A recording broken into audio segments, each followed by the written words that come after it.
Videoline News Update. Brought to you by Joy Alucas, world's favorite jeweler. London നഗരത്തിലെ ഏറ്റവും വലിയ jewellery showroom 1 and 2 Carlton Terrace, Green Street, London. നമസ്കാരം, live news അപ്ഡേറ്റിലേക്ക് സ്വാഗതം. വാർത്തകളുമായി Arun. English channel കടക്കാൻ ശ്രമിക്കവേ 8 അനധികൃത കുടിയേറ്റക്കാർ മുങ്ങിമരിച്ചു. France തീരത്തു നിന്നും UK യാത്ര ചെയ്യാൻ ശ്രമിച്ചവരാണ് കൊല്ലപ്പെട്ടത്. UK തീരങ്ങളിലേക്ക് കഴിഞ്ഞ ദിവസം മാത്രം 801 പേരാണ് ചാനൽ കടന്നെത്തിയതെന്ന് കണക്കുകൾ വ്യക്തമാക്കുന്നു. ശനിയാഴ്ച 14 ബോട്ടുകളിലായി 100 കണക്കിന് പേരാണ് യാത്ര ചെയ്തതെന്ന് ഗവൺമെന്റ് കണക്കുകൾ പറയുന്നു. ഈ വർഷത്തെ രണ്ടാമത്തെ വലിയ യാത്രയാണ് നടന്നിരിക്കുന്നത്.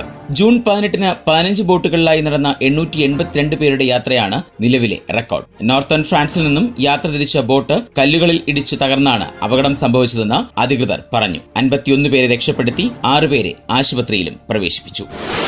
ഭയപ്പെട്ടത് സംഭവിക്കുന്നു. ജയിലുകൾ നിറഞ്ഞതിന് പിന്നാലെ തടവറയിൽ നിന്ന് മോചിപ്പിച്ച ക്രിമിനലുകൾ നിയമം കയ്യിലെടുത്തു തുടങ്ങി. ജയിൽ മോചിതനായ സ്ഥിരം കുറ്റവാളിയായ 31കാരൻ പുറത്തിറങ്ങി 1 മണിക്കൂറിനുള്ളിൽ തന്നെ ലൈംഗിക അതിക്രമം നടത്തി. ജയിലിൽ നിന്ന് റെയിൽവേ സ്റ്റേഷൻ വരെ കാറിൽ ലിഫ്റ്റ് നൽകിയ വനിതാ ജയിൽ ഓഫീസർക്ക് നേരെയാണ് അക്രമം നടത്തിയത്. സർക്കാരിന്റെ പുതിയ പദ്ധതി ജനസുരക്ഷയ്ക്ക് വെല്ലുവിളിയാവുകയാണ് എന്നാണ് സൂചന. SDS 40 എന്നറിയപ്പെടുന്ന പദ്ധതിയിൽ ശിക്ഷ കാലയളവിന്റെ 40% പൂർത്തിയായവരെയാണ് മോചിപ്പിച്ചത്. ജയിലിലെ തിരക്ക് മൂലം ശിക്ഷാ കാലാവധി പലർക്കും കുറച്ചു. പിന്നാലെയാണ് ലൈംഗിക അതിക്രമം. ജയിൽ മോചിതനായ ഇയാൾ രാവിലെ 10:30-ന് ഒരു ഓപ്പറേഷണൽ സപ്പോർട്ട് ഗാർഡിന്റെ അകമ്പടിയോടെ ഷിറ്റിംഗ് ബോൺ സ്റ്റേഷനിലേക്കുള്ള ഒരു പൂൾ കാറിൽ കയറിയിട്ടുണ്ട്. ഈ യാത്രക്കിടയിലാണ് ഇയാൾ ഗാർഡിനെ ആക്രമിച്ചത്. കാറിൽ നിന്നിറങ്ങിയ ഈ ആക്രമി എവിടെയുണ്ടെന്നത് ഇതുവരെയും വ്യക്തമല്ല. സ്റ്റേഷനിൽ വാഹനം നിർത്തിയ ഉടൻ തന്നെ അയാൾ ഇറങ്ങുകയും തത്സമയം അവിടെ എത്തിയ ലണ്ടനിലേക്കുള്ള ട്രെയിനിൽ കയറി രക്ഷപ്പെടുകയും ചെയ്തു. പല കുറ്റവാളികളും റിപ്പോർട്ട് ചെയ്യുന്നില്ലെന്നും അക്രമങ്ങളിൽ പങ്കാളികളാകുന്നുവെന്നും റിപ്പോർട്ടുകളുണ്ട്. ഏതായാലും തടവുകാരെ മോചിപ്പിക്കാനുള്ള നടപടി സർക്കാരിന് വലിയ തലവേദനയാവുകയാണ് എന്നാണ് സൂചനകൾ. കോവിഡ് വീണ്ടും ലോകത്തിന് ഭീഷണിയായേക്കുമെന്ന സൂചന നൽകി ആരോഗ്യ വിദഗ്ധർ രംഗത്ത്. പുതിയതും ശക്തവുമായ കോവിഡിന്റെ ജനിതക വകഭേദങ്ങൾ യൂറോപ്പിലും ലോകമെമ്പാടും വ്യാപിക്കുന്നതായി വിദഗ്ധർ മുന്നറിയിപ്പ് നൽകി. കോവിഡിന്റെ പുതിയ വകഭേദങ്ങൾ പടർന്നുപിടിക്കുകയാണെങ്കിൽ അത് എന്തൊക്കെ ആരോഗ്യകരമായ പ്രത്യാഘാതങ്ങൾ ഉളവാക്കുമെന്ന ആശങ്ക ശക്തമാകുന്നതാണ് പുതിയ വെളിപ്പെടുത്തൽ.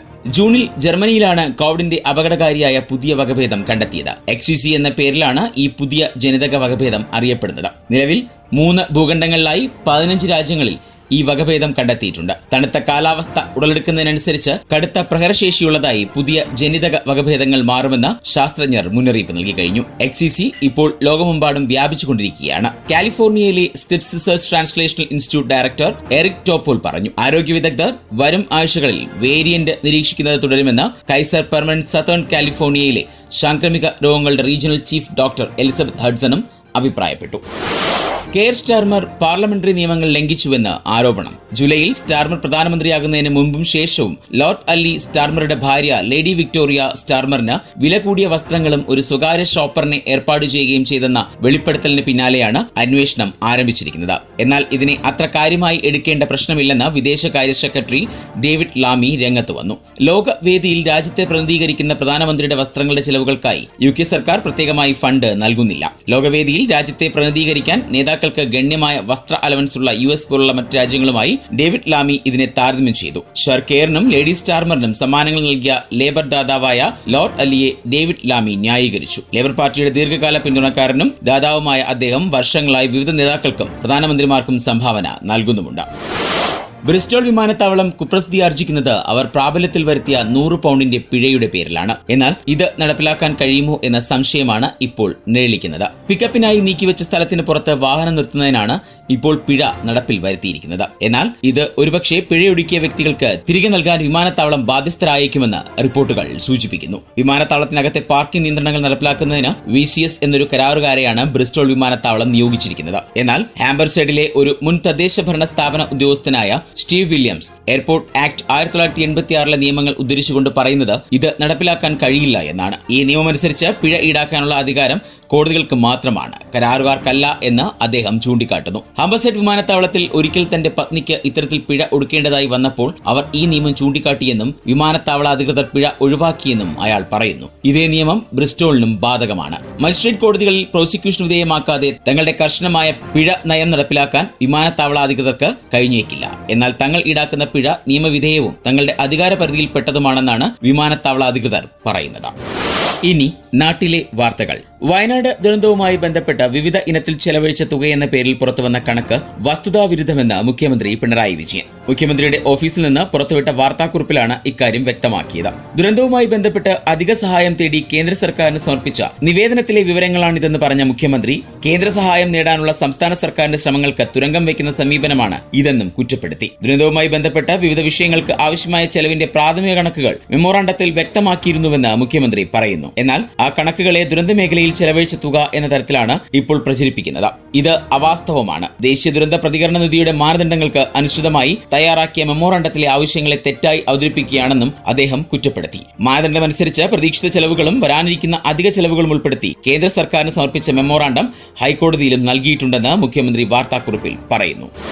പ്രോഗ്രസീവ് ഫിലിം മേക്കേഴ്സ് അസോസിയേഷൻ എന്ന പേരിൽ പുതുതായി വരുന്ന സംഘടനയെ സ്വാഗതം ചെയ്യുന്നുവെന്ന് നടൻ ടോവിനോ തോമസ്. നിലവിൽ നടക്കുന്ന ചർച്ചകളുടെ ഭാഗമല്ല. പുരോഗമനപരമായി എന്ത് കാര്യം നടക്കുന്നുവെങ്കിലും അത് നല്ലതാണ്. മികച്ച മറ്റൊരു സംഘടനയാണെങ്കിൽ അതിന്റെ ഭാഗമാകുമെന്നും ടോവിനോ തോമസ് മാധ്യമങ്ങളോട് പറഞ്ഞു. നിലവിൽ അമ്മ സംഘടനയുടെ ഭാഗമാണ്. പ്രോഗ്രസീവായ ഏത് കാര്യം സംഭവിക്കുമ്പോഴും അതിന്റെ ഭാഗമാവുമെന്നും ടോവിനോ കൂട്ടിച്ചേർത്തു. ഓണം റിലീസ് ചിത്രം ARMന്റെ വ്യാജ പതിപ്പ് പ്രചരിക്കുന്നതിലും ടോവിനോ തോമസ് പ്രതികരിച്ചു. സിനിമാ വ്യവസായത്തെ ആകെ ബാധിക്കുന്ന വിഷയമെന്നും പിന്നിൽ ഒരു സംഘം തന്നെ പ്രവർത്തിക്കുന്നു എന്ന സംശയമെന്നും ടോവിനോ തോമസ് പ്രതികരിക്കുന്നു. വ്യാജ പതിപ്പ് ഇറങ്ങിയതിൽ നിയമ നടപടിക്കൊരുങ്ങുകയാണ് ചിത്രത്തിന്റെ നിർമ്മാതാക്കൾ. തന്റെ സിനിമയെ ടാർഗറ്റ് ചെയ്യുന്നു എന്ന് സംവിധായകൻ ജിതിൻ ലാൽ മാധ്യമങ്ങളോട് പറഞ്ഞിരുന്നു. ഓണാഘോഷവേളയിൽ സർവീസ് ഓപ്പറേഷൻ കാര്യക്ഷമമാക്കി KSRTC. ഗതാഗത വകുപ്പ് മന്ത്രിയുടെ നിർദ്ദേശപ്രകാരം ഓഫ് റോഡ് കുറച്ച് പരമാവധി ബസ്സുകൾ നിരത്തിലിറക്കുവാനായുള്ള തുടർ പ്രവർത്തനങ്ങൾ നടന്നുവരികയാണെന്ന് KSRTC അറിയിച്ചു. ഇതിനായി ചീഫ് ഓഫീസ് മുതൽ വർക്ക്ഷോപ്പ് യൂണിറ്റ് തലം വരെ പ്രതിദിന അവലോകന യോഗങ്ങൾ നടന്നിരുന്നു. സബ് അസംബ്ലിയിലൂടെ പരമാവധി പ്രൊഡക്ഷൻ വരത്തക്ക രീതിയിൽ മെക്കാനിക്കുകളുടെ സേവനം ഫലപ്രദമായി വിന്യസിച്ച് പ്രയോജനപ്പെടുത്തുകയുണ്ടായി. ഇതോടെ ഓഫ് റോഡ് പരമാവധി കുറയ്ക്കുവാൻ സാധിച്ചിട്ടുണ്ട്. സ്പെയർ പാർട്സിന്റെ ലഭ്യത ഉറപ്പാക്കുകയും വർക്ക്ഷോപ്പുകൾ പ്രൊഡക്ഷൻ വർദ്ധിപ്പിക്കുവാൻ നിർദ്ദേശം നൽകുകയും ചെയ്തിരുന്നു. എഞ്ചിൻ പ്രൊഡക്ഷൻ റെക്കോർഡ് ഇനത്തിൽ എത്തിക്കുവാനും സാധിച്ചു. കൂടാതെ മറ്റ് മെയിന്റനൻസ് ആവശ്യങ്ങൾക്കായുള്ള ഇൻ ഹോം ഐറ്റംസ് കൂടുതലായി ലഭ്യമാക്കുകയും ഇൻ ഹോം പ്രൊഡക്ഷൻ വർദ്ധിപ്പിക്കാനും സാധിച്ചു. എഞ്ചിൻ പോലുള്ള ക്രിട്ടിക്കൽ പാർട്സ് ലഭിക്കുവാൻ മാസങ്ങളോളം സമയമെടുക്കുമായിരുന്നു. അവസ്ഥയ്ക്കാണ് ഇതോടെ വിരാമമായിരിക്കുന്നത് എന്നും ഗണേഷ് കുമാർ കൂട്ടിച്ചേർത്തു. ഇനി സ്പോർട്സ് വാർത്തകൾ. ലോകമെമ്പാടുമുള്ള ഫുട്ബോൾ പ്രേമികൾ ചാമ്പ്യൻസ് ലീഗ് ടൂർണമെന്റിന്റെ പുതിയ ഫോർമാറ്റിന് സാക്ഷ്യം വഹിക്കുന്ന ആവേശത്തിലാണ്. യുവേഫ ചാമ്പ്യൻസ് ലീഗ് പ്രാരംഭഘട്ട മത്സരങ്ങൾ ഇന്ന് ആരംഭിക്കുകയാണ്. പതിവ് ഗ്രൂപ്പ് മത്സരങ്ങളിൽ നിന്ന് മാറി ലീഗ് പോലെ പോയിന്റ് കണക്കാക്കുന്ന പുതിയ സീസണിൽ വലിയ മത്സരങ്ങൾ കൂടുതലാണ്. ഇന്ന് രാത്രി വൈകി നടക്കുന്ന പോരാട്ടത്തിൽ ഇറ്റാലിയൻ കരുത്തരായ യുവന്റഡ് ഡച്ച് ടീമായ PSVയെ നേരിടും. സ്വിറ്റ്സർലൻഡിന്റെ യങ് ബോയ്സ് ഇംഗ്ലണ്ടിന്റെ ആസ്റ്റൺ വില്ലയെയും നേരിടും. ഈ ഗെയിമുകൾ രാത്രി 10:15 കിക്ക് ഓഫ് ഷെഡ്യൂൾ ചെയ്തിരിക്കുന്നത്. രാത്രി ബയൺ മ്യൂണിക് ഡൈനാമോ സാഗ്രോബിനെ ആതിഥേയം വഹിക്കും. AC മിലാനും ലിവർപൂളുമായി നടക്കുന്ന ഒരു ക്ലാസിക് ഏറ്റുമുട്ടലും ഇന്നുണ്ട്. അതേസമയം സ്പാനിഷ് വമ്പന്മാരായ റയൽ മാഡ്രിഡ് സ്റ്റഡ്ഗർട്ടിനെ സാന്റിയാഗോ ബെർണബ്യൂവിലേക്ക് സ്വാഗതം ചെയ്യുന്നു. മറ്റു മത്സരത്തിൽ പോർച്ചുഗലിന്റെ സ്പോർട്ടിംഗ് ഫ്രഞ്ച് ക്ലബ് ലിലെയെയും നേരിടും. ഈ മത്സരങ്ങൾ രാത്രി 12:30 ആരംഭിക്കുക. ISL 2024-25 ജംഷഡ്പൂർ FCക്കെതിരെ ശക്തമായ വിജയത്തോടെ ആരംഭിക്കാൻ FC ഗോവ ഇന്ന് മൈനേഴ്സിന് മേൽ തങ്ങളുടെ ആധിപത്യം വിപുലീകരിക്കാൻ ലക്ഷ്യമിട്ട് ഗൌഡ്സുമായുള്ള അവരുടെ ആദ്യ ഇന്ത്യൻ സൂപ്പർ ലീഗ് 2024-25 പോരാട്ടത്തിൽ ജംഷഡ്പൂർ FCയുമായി കൊമ്പുകോർക്കും. FC ഗോവ കഴിഞ്ഞ സീസൺ 3ാം സ്ഥാനത്താണ് അവസാനിപ്പിച്ചത്. ഇത്തവണ കിരീടം ഉറപ്പിക്കാനാണ് അവർ ഇറങ്ങുന്നത്. ഗാലറ്റ് ജാമിലിന്റെ കീഴിലുള്ള ജംഷഡ്പൂർ FC അവരുടെ മുമ്പത്തെ 4 മത്സരങ്ങളിൽ വിജയിക്കാത്ത ടീമായ FC ഗോവയെ പരാജയപ്പെടുത്താൻ ആഗ്രഹിക്കുന്നു. റെഡ് മൈനേഴ്സ് നിലവിൽ 2 ഗെയിമുകളുടെ തുടർച്ചയായ തോൽവിയിലാണ്. മറ്റൊരു തോൽവി ഈ മോശം റണ്ണിനെ വർദ്ധിപ്പിക്കും. കഴിഞ്ഞ സീസണിലെ അവരുടെ 4 ഗെയിമുകളുടെ തോൽവിയെ അനുസ്മരിപ്പിക്കും. പരിചയസമ്പന്നനായ കോച്ച് മനോലോ മാർക്കുസിന്റെ മാർഗനിർദ്ദേശത്തിന് കീഴിൽ FC ഗോവയ്ക്ക് ശക്തമായ ഒരു ടീമും അവരുടെ അനുകൂലമായ ഹോം നേട്ടവുമുണ്ട്. ടീമിന്റെ ആക്രമണ വീര്യവും അവരുടെ പ്രതിരോധ ദൃഢതയും ചേർന്ന് അവരെ ശക്തരായ എതിരാളിയാക്കുന്നു. മറുവശത്ത് ജംഷഡ്പൂർ FC അവരുടെ മുൻ സീസണിലെ പ്രകടനം മെച്ചപ്പെടുത്താൻ ശ്രമിക്കുന്നു. അവർ തങ്ങളുടെ ടീമിൽ ചില പ്രധാന കൂട്ടിച്ചേർക്കലുകളും നടത്തി. അവരുടെ ഉദ്ഘാടന മത്സരത്തിൽ ശക്തമായ പ്രസ്താവന നടത്തുമെന്ന് പ്രതീക്ഷിക്കുന്നു. ഇരു ടീമുകളും തമ്മിലുള്ള ഏറ്റുമുട്ടൽ ആവേശകരമായിട്ടുള്ള ഏറ്റുമുട്ടലായിരിക്കുമെന്ന് വാഗ്ദാനം ചെയ്യുന്നു. ഇരു ടീമുകളും വിജയം ഉറപ്പാക്കാനുള്ള ആകാംക്ഷയിലുമാണ്. FC Barcelona forward Dani Olmo വലത് ഹാംസ്ട്രിങ്ങിന് പരിക്കേറ്റതിനെ തുടർന്ന് 4-5 ആഴ്ചത്തേക്ക് കളിക്കളത്തിൽ നിന്ന് വിട്ടുനിൽക്കും എന്ന് കഴിഞ്ഞ ദിവസം രാവിലെ നടത്തിയ മെഡിക്കൽ പരിശോധനയിൽ സ്ഥിരീകരിച്ചു. ഞായറാഴ്ച ലാ ലിഗയിൽ ജിറോണയ്ക്കെതിരെ ബാഴ്സലോണ 4-1 ജയിച്ചപ്പോൾ പരിക്ക് കാരണം ഓൾമോ കളം വിടേണ്ടി വന്നിരുന്നു. ബാഴ്സയുടെ പ്രധാന സമ്മർ ഷൈനിങ് ആയ ഓൾമോ തന്റെ ബാഴ്സലോണ കരിയറിന് ഗംഭീര തുടക്കമാണ് കുറിച്ചത്. തന്റെ ആദ്യ 3 ലീഗ് മത്സരങ്ങളിലും ഓൾമോ സ്കോർ ചെയ്തു. 2011 ശേഷം ആദ്യമായാണ് ഒരു ബാഴ്സലോണ താരം ഈ നേട്ടം സ്വന്തമാക്കുന്നത്. 25-കാരൻ വ്യാഴാഴ്ച മൊണോക്കോയ്ക്കെതിരായ ബാഴ്സലോണയുടെ വരാനിരിക്കുന്ന ചാമ്പ്യൻസ് ലീഗ് പോരാട്ടത്തിൽ പങ്കെടുക്കുകയില്ല. 110.72 ഇന്ത്യൻ രൂപയാണ് ഇന്നത്തെ പൗണ്ട് വിനിമയ നിരക്ക്. ഇതോടെ ഇന്നത്തെ വാർത്താ ബുള്ളറ്റിൻ പൂർണ്ണമാകുന്നു. അടുത്ത ബുള്ളറ്റിനുമായി വരും മണിക്കൂറുകളിൽ കേട്ടുമുട്ടാം. നന്ദി, നമസ്കാരം. കൂടുതൽ വാർത്തകൾക്കും വിശേഷങ്ങൾക്കുമായി റേഡിയോ ലൈം ആപ്പ് ഡൗൺലോഡ് ചെയ്യൂ. പ്ലേ സ്റ്റോറിൽ നിന്നും ആപ്പ് സ്റ്റോറിൽ നിന്നും.